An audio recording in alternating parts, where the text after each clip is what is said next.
Assalamualaikum warahmatullahi wabarakatuh. Kembali lagi dengan saya, Pandu Amerta. Kali ini saya akan meneruskan cerita yang berjudul Rumah Hantu di Perkebunan Karet. Cerita ini ditulis oleh Bristory.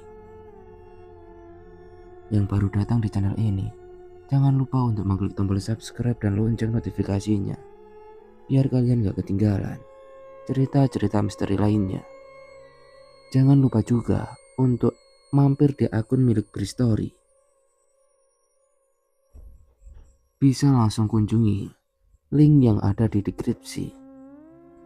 Langsung saja kita memasuki ceritanya. Rumah Hantu di Perkebunan Karet. Hembusan angin dingin semilir bertiup, menembus ruang gelap malam, menyentuh setiap sudut kosong perdesaan. Heningnya seperti bicara dalam diam, menebar ketakutan. Suara daun-daun kering yang terangkat terbang, lalu jatuh kembali, menyentuh dan bergesekan dengan tanah. Itu adalah satu dari sedikit suara yang terdengar. Kadang sesekali serangga nekat berbunyi, walau sebentar. Seperti ada yang memaksanya berhenti, lalu diam. Ditambah dengan lolongan panjang, anjing hutan di kejauhan. Semua bersatu jadi alunan harmonis seram. Lewat tengah malam, aura kengerian mengungkap desa Sindang Hulu. Seperti sudah berjalan pada banyak malam sebelumnya. Desa ini seperti gak berpenghuni. Seluruh penduduknya memilih untuk berdiam diri di rumah. Jika hari sudah mulai beranjak gelap, gak akan nekat keluar kalau gak sangat terpaksa. "Yudar, kamu sedang apa?" Walaupun pelan, tapi suara Nenek Sarmi mengagetkan Yudar yang tengah mengintip dari jendela depan. "Jalanan, Nek." "Kenapa dengan jalanan?" "Sepi sekali, gak ada orang, seram kelihatannya."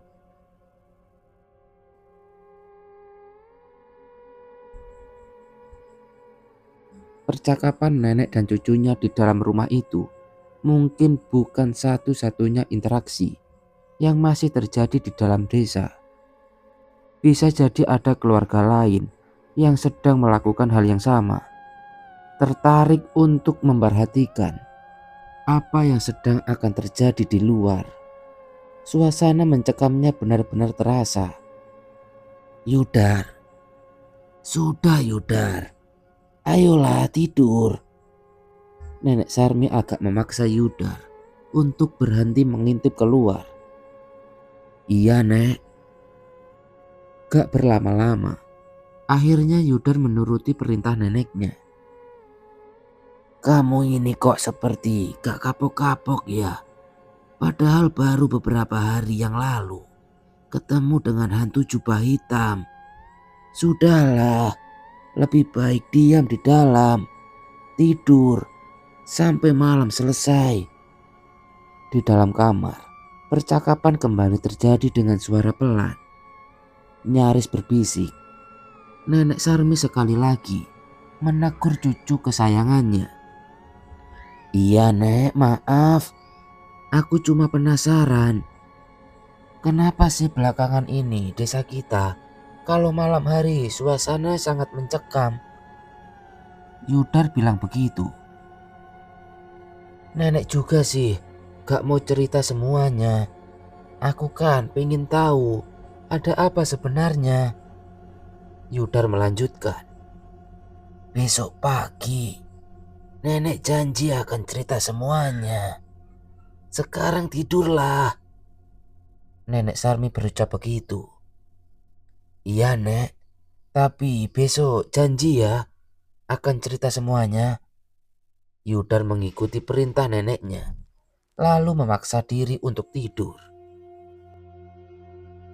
Setelahnya, mereka akhirnya bisa lelap masuk ke dalam mimpi. Untuk sementara, rasa penasaran Yudar masih tertunda. Dan kekhawatiran Nenek Sarmi akan keadaan mencekam di luar terhenti sejenak. Sementara itu, ternyata di sudut lain desa masih ada pergerakan di luar rumah. Ada 2 orang sedang terjebak dalam situasi yang mencekam.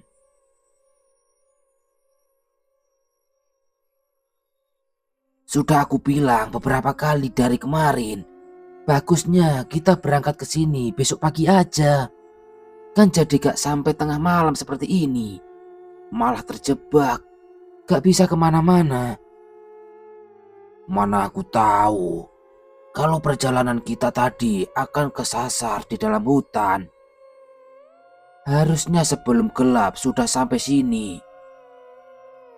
Terjadi percakapan 2 orang laki-laki berumur sekitar 30 tahunan di salah satu sudut desa, tepatnya di sebuah bangunan kecil berbahan kayu dan bambu yang gelap tanpa penerangan sama sekali. Bangunan tanpa dinding biasanya digunakan warga untuk pos jaga malam, tapi beberapa waktu belakangan malah gak dipergunakan lagi karena gak ada warga yang berani beraktivitas malam hari, termasuk jaga malam. Jadinya bangunan kecil ini selalu kosong. 2 orang itu bernama Ramdan dan Ilham. Ditugaskan oleh majikannya untuk datang mengunjungi desa Sindang Hulu. Malam ini adalah kedatangan mereka untuk yang kedua kalinya. Makin serem aja nih, Ham. Ya, sebentar sajalah. Kita istirahat. Jantungku masih deg-degan nih. Ilham masih berusaha untuk mengatur nafas. Gila memang. Aku gak mau lagi-lagi datang ke sini malam hari. Mengerikan sekali tadi di hutan itu. Begitulah. Ternyata beberapa saat sebelumnya, mereka baru saja lolos dari situasi seram di dalam hutan. Tersasar berputar gak tentu arah sambil mengalami dan melihat pemandangan mengerikan. Sampai akhirnya, lepas tengah malam mereka baru bisa keluar hutan. Lalu kemudian masuk ke Sindang Hulu. Di pos kampling ini, mereka bermaksud untuk beristirahat sebentar, mengatur nafas. Rumah Pak Paiman masih jauh kah? Tanya Ramdan. Masih di ujung. Masih agak jauh, kita harus jalan kaki. Jawab Ilham sambil menghisap rokoknya dalam-dalam. Ya sudah, kalau gitu ayo kita lanjut, biar cepat sampai. Ramdan sudah gak sabar untuk sampai tujuan. Sepertinya dia masih sangat ketakutan dan ingin segera berada di tempat aman. Di desa ini, tujuan mereka berdua adalah bertemu Pak Paiman di rumahnya. Beliau adalah kepala desa Sindang Hulu. Rencana awalnya, pertemuan akan dilakukan sore hari. Tapi karena satu dan lain hal, akhirnya Ramdan dan Ilham baru sampai tengah malam. Sebentar, kuhabiskan 1 batang ini dulu, jawab Ilham. Kepanikan masih terpancar jelas di raut wajah Ramdan.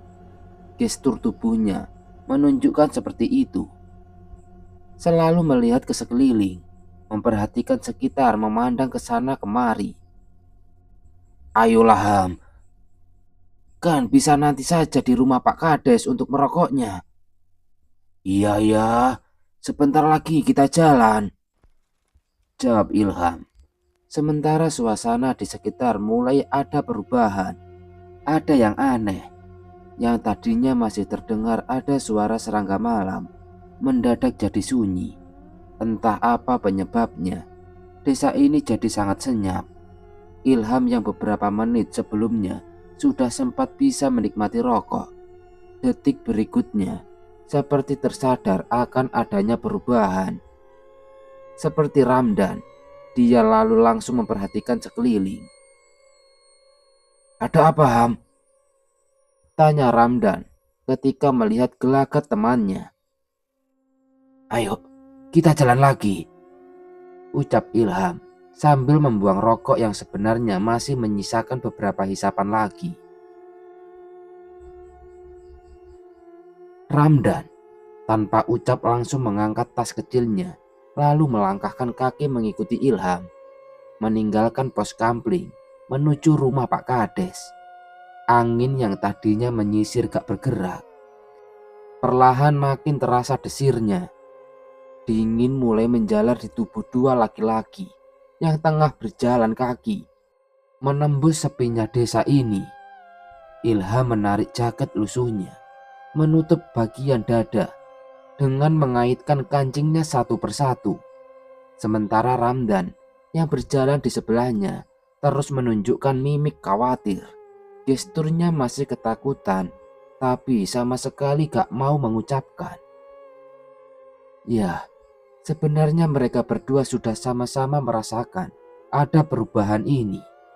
Sepi mencekam, gelap kosong menebar aura seram, dan yang paling mengganggu adalah mereka merasa seperti ada yang sedang memperhatikan. Langkah kaki terdengar, kecepatannya konstan.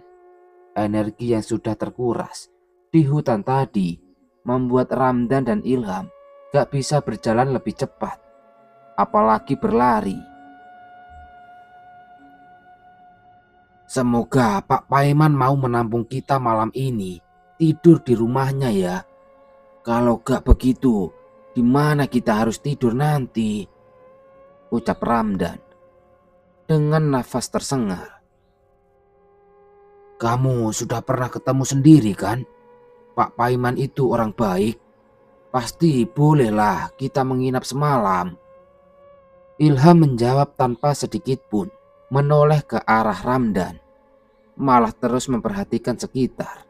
Percakapan singkat itu terjadi di tengah perjalanan yang sepanjang jalan sama sekali gak ada kehidupan, gak ada pergerakan.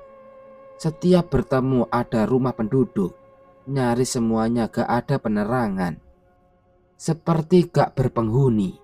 Sampai akhirnya Ramdan dan Ilham sampai di satu persimpangan. "Aku lupa, ini kita harus ke kanan atau ke kiri ya?" tanya Ilham. "Ke kiri, aku ingat," jawab Ramdan. "Yakin kamu?" Yakinlah." Terdengar ada sedikit ragu dari jawaban Ramdan.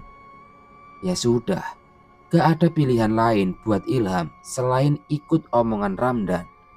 Kemudian mereka berbelok ke kiri. Setelahnya, perjalanan yang dari awal menyusuri kontur yang datar-datar saja, kali ini menemui jalan yang agak menanjak. Gak jadi tambah melelahkan, tapi sedikit mengurangi kecepatan. "Gila, desa ini sepi sekali," ucap Ramdan. Suaranya memecah keheningan. Ilham gak menanggapi. Dia terus berkonsentrasi melangkahkan kaki. Seperti itulah, jarang sekali ada percakapan di antara mereka. Sekalipun ada, hanya sesekali. Lebih banyak diam, sibuk dengan pikiran masing-masing. Namun beberapa menit ke depan akan ada perubahan. Ketegangan datang mengambil alih peranan. "Berhenti, Ham," Ramdan bilang begitu sambil memegang lengan Ilham untuk memaksanya menghentikan langkahnya. "Ada apa lagi, Dan?" Ilham bertanya. "Kamu dengar gak? Ada suara?" tanya Ramdan. "Gak, aku gak dengar apa-apa. Memang ada suara apa sih?" "Ada, coba dengar lagi." Percakapan yang sangat pelan nyaris berbisik itu ujungnya membuat keduanya diam lalu berhenti melangkah. Kemudian Ilham menajamkan pendengaran, coba mencari suara yang dimaksud Ramdan. Saat itu Ilham gak mendengar apa-apa. Tuh, Ham, muncul lagi. Dengar gak? Ramdan berucap lagi. Ilham belum mendengar apa-apa. Sampai akhirnya suara itu terdengar jelas walau sayu.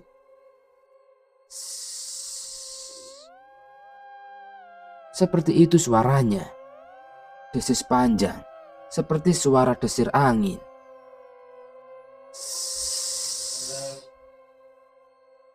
Terdengar dari kejauhan. Suara apa itu ya? Tanya Ilham ketika akhirnya bisa mendengar. Ramdan diam saja, tapi pandangannya berkeliling berusaha mencari sumber suara. Angin kah? Bukan, angin gak gitu suaranya, jawab Ramdan. Keduanya terus penasaran, berusaha mencari jawaban. Tiba-tiba, ayo Ham, jalan lagi. Ramdan bilang begitu sambil mendorong Ilham. Ada apa, Dan? Udah, jalan aja. Kali ini Ramdan yang berjalan di depan, melangkah cepat. Ilham mengikuti dari belakang.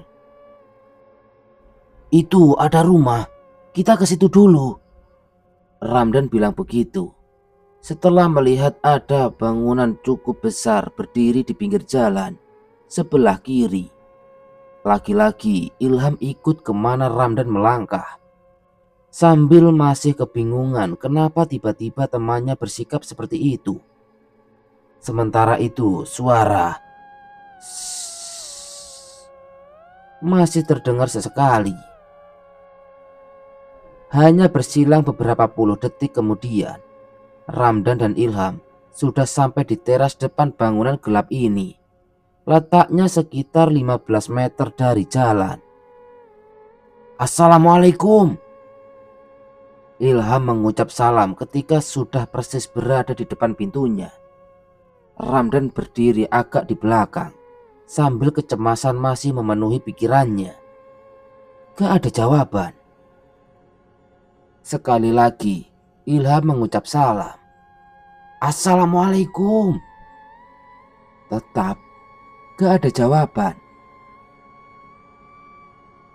Buka aja pintunya, Ham. Tiba-tiba dari belakang Ramdan menggeser tubuh Ilham.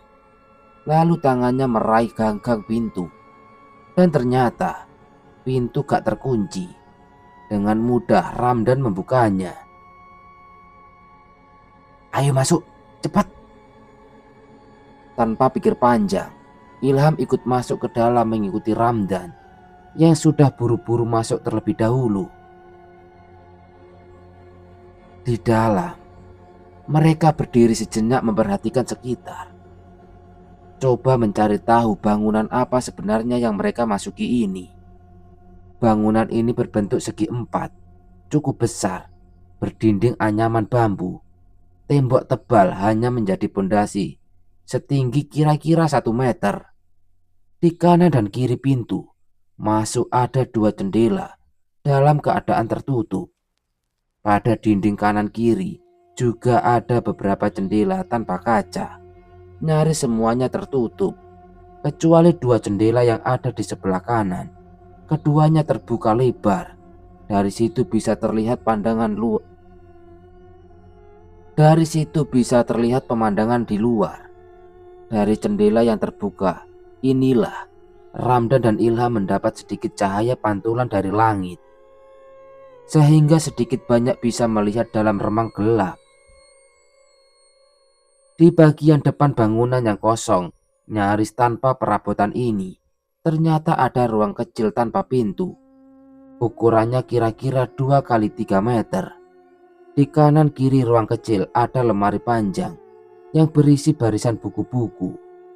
Walau baru sebentar di dalam dan memperhatikan sekeliling, tapi Ramdan dan Ilham sudah tahu bangunan apa yang mereka sedang masuki ini. Ini musola, Ham, ucap Ramdan berbisik. Ilham mengangguk sambil masih terus memperhatikan sekeliling. Benar yang Ramdan bilang, ternyata bangunan ini adalah musola. Gelapnya suasana di luar tadi membuat Ramdan dan Ilham sampai harus masuk ke dalam dulu untuk tahu bangunan apa sebenarnya ini. Kemudian Ilham bergerak ke pintu, lalu duduk di sampingnya. Tepat di bawah jendela, membelakangi dinding, Ramdan mengikuti duduk di sebelah Ilham. Syukurlah, pintu musola ini gak dikunci. Kita jadi bisa masuk dan bersembunyi di sini, ucap Ramdan. Bersembunyi dari apa sih? Tanya Ilham. Puncak dari penasarannya sejak tadi. Ada apa, Dan? Kamu melihat apa? Ramdan gak langsung menjawab, tapi dia malah seperti berusaha untuk melakukan sesuatu. Membalikkan badan, tangannya lalu meraba kayu kusen yang ada di samping pintu. Ternyata dia sedang berusaha membuka jendela. Berhasil. Ramdan lalu mendorong daun jendela sangat perlahan. Gak membukanya lebar-lebar, tapi hanya membuat celah cukup untuk mengintip keluar. Tadi, aku melihat ada sosok yang sedang berdiri di ujung jalan sana, Ham. Begitu Ramdan bilang, akhirnya dia bicara. Sosok kayak apa? Orang? Tanya Ilham penasaran. Gak tahu. Aku gak melihat jelas. Yang pasti tinggi besar, hitam. Dia cuma berdiri diam, kayak lagi memperhatikan kita. Dan yang membuat aku jadi makin takut, ternyata dia kemudian bergerak maju menuju tempat kita berdiri tadi. Makanya aku buru-buru mengajak kamu ke sini. Sambil berbisik sangat pelan, Ramdan cerita semuanya. Kalau benar pikiranku, sosok itu akan jalan melintas depan musola ini. Di jalan itu, lanjut Ramdan sambil menunjuk ke arah luar, ke jalan. Ilham yang kelihatannya pemberani, kali ini mulai ada kecemasan di raut wajahnya. Mulai ketakutan. Kalau benar apa yang diceritakan Ramdan, maka beberapa belas detik ke depan akan ada kejadian seram yang mereka alami sekali lagi. Masih belum ada perubahan. Jalanan desa masih tetap sepi dan kosong. Gak ada makhluk yang melintas. Belum ada. Heningnya cukup menggambarkan keseraman. Kosongnya seperti berbicara dalam senyap. Dua laki-laki yang sedang mengalami fase menakutkan. Dalam hidupnya ini, hanya diam sambil terus memperhatikan situasi di luar. Gak ada percakapan. Shhh. Akhirnya suara itu muncul, memecah permukaan sepi. Degup jantung Ramdan dan Ilham mulai berpacu. Belum kelihatan apa-apa, tapi suara itu cukup membuat bulu kuduk berdiri. Shhh. Muncul lagi. Kali ini lebih jelas. Terdengar berasal dari arah kanan jalan, tapi sepertinya masih jauh. Ramdan dan Ilham penasaran. Suara apa sih itu? Mereka bertanya-tanya dalam hati. Kedengaran lagi. Kali ini lebih jelas dari sebelumnya. Ramdan dan Ilham menajamkan mata dan telinga, berusaha mencari sang pemilik suara. Ternyata gak lama. Ketakutan mereka sangat beralasan. Rasa cemas punya sebab. Beberapa detik kemudian, mulai ada pergerakan di sisi jalan sebelah kanan. Ham. Ya. Ramdan mencoba memberitahu Ilham kalau dia melihat ada pergerakan dari arah kanan.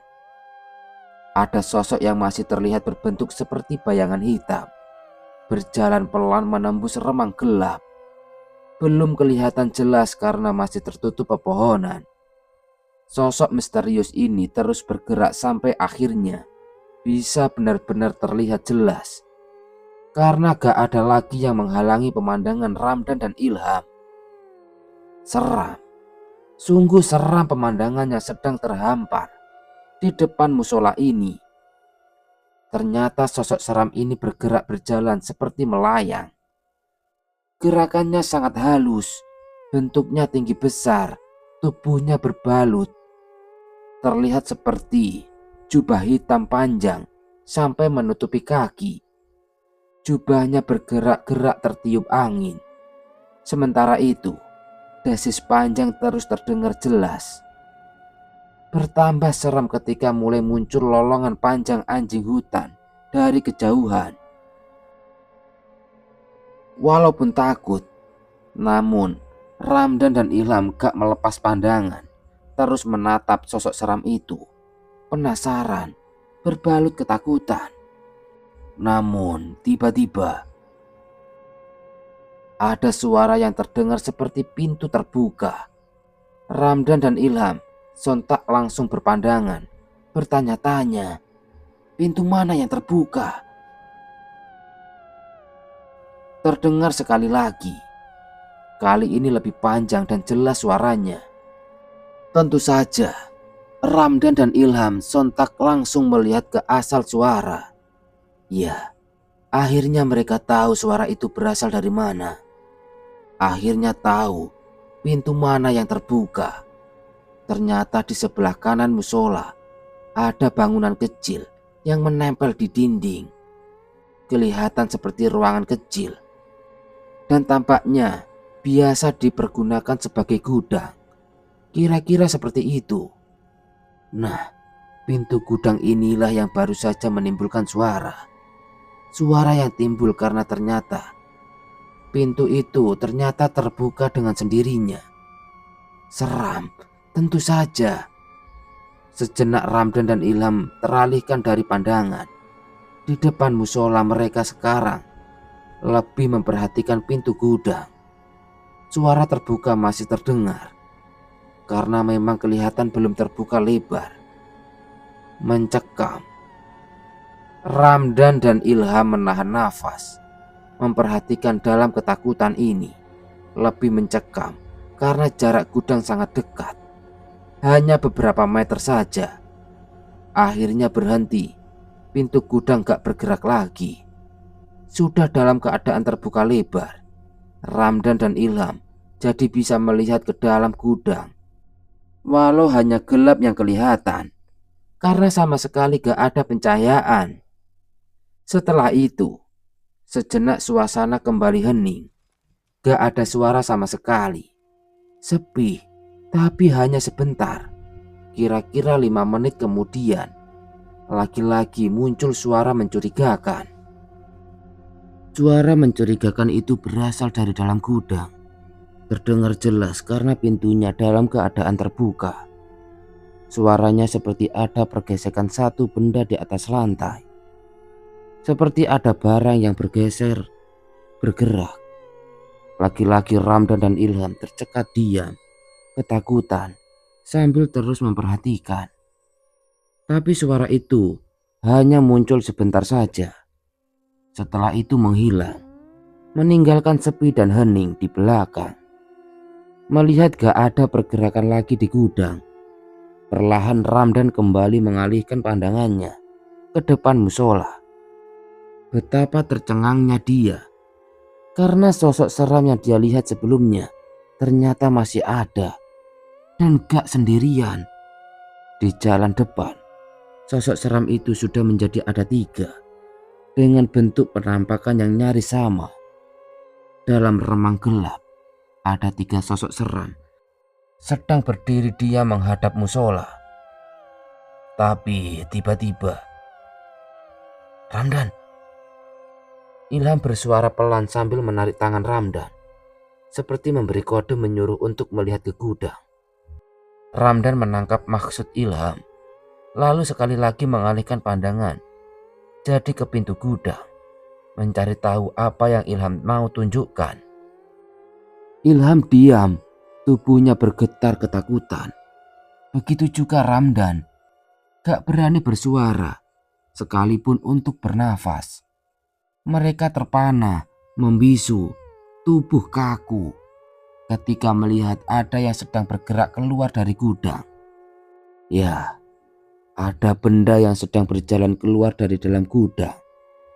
Awalnya hanya kelihatan ada 2 batang galah sejajar muncul dari pintu. Namun lama-kelamaan, di belakang 2 galah ini ada yang mengikuti. Kelihatan seperti tungkup, setengah lingkaran yang memanjang. Benda terus bergerak pelan, perlahan, sampai akhirnya Ramdan dan Ilham bisa melihat dan menebak pasti apa yang sedang keluar melayang dari dalam gudang. Ya, benda ini ternyata bergerak melayang. Setelah sebagian besar bentuknya sudah kelihatan, barulah dapat dipastikan kalau benda itu ternyata keranda mayat.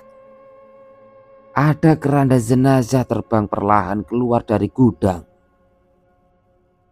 Selanjutnya, keranda itu terus melayang, meninggalkan gudang menuju ke depan musola. Mata Ramdan dan Ilham terus mengikuti pergerakannya. Terus bergerak. Ternyata benar, keranda ini menuju halaman depan. Lalu selanjutnya ke jalan, di mana sudah ada menunggu 3 sosok seram yang masih saja berdiri diam. Aku gak kuat, Ham. Akhirnya Ramdan berbicara dengan sangat pelan. Jatuh terduduk, tubuh Ramdan gemetar, keringat dingin bercucuran, nyaris pingsan.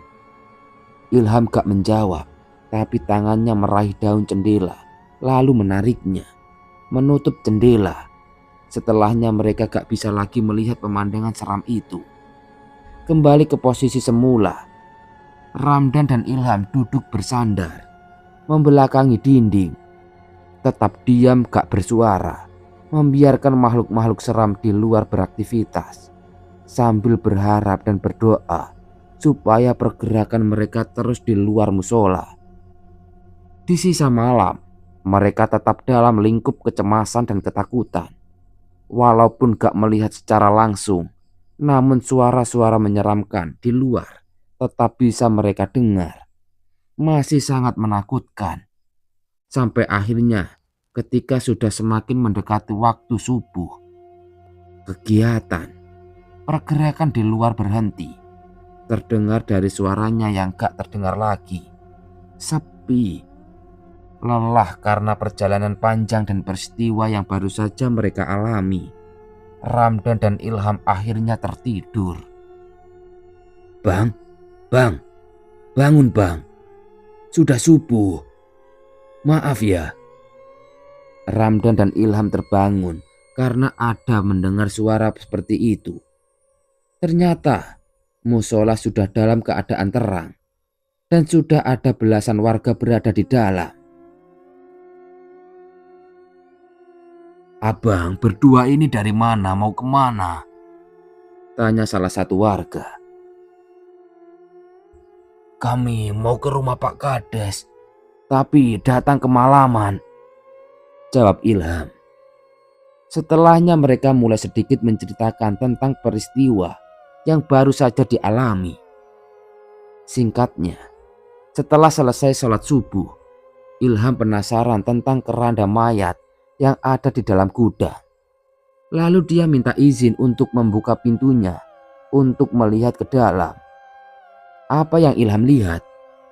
Ternyata keranda yang sebelumnya melayang keluar sudah berada di dalam gudang lagi.